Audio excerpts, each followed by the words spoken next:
একদিন এক জ্ঞানী ও পরহেজগার বুজুর্গ দরবারে বসেছিলেন।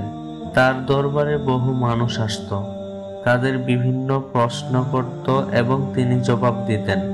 এক ব্যক্তি এসে বলল, হুজুর, দুনিয়াতে সবচেয়ে আশ্চর্যজনক জিনিস কোনটি? বুজুর্গ হেসে বললেন, মানুষ নিজে মৃত্যুকে সত্য জানে, কিন্তু এমনভাবে জীবন কাটায় যেন সে কখনো মরবে না। প্রতিদিন দেখে কতজন মারা যাচ্ছে, কিন্তু নিজেকে এর বাইরে ভাবে। আরেক ব্যক্তি বলল, হুজুর, মানুষ আল্লাহকে ভুলে যায় কেন? বুজুর্গ বললেন, কারণ তারা দুনিয়ার মোহে ডুবে থাকে। তারা ভাবে দুনিয়ার সুখ শান্তি চিরস্থায়ী, অথচ সবকিছুই একদিন শেষ হয়ে যাবে। একজন জিজ্ঞেস করল, হুজুর, সবচেয়ে বুদ্ধিমান কে?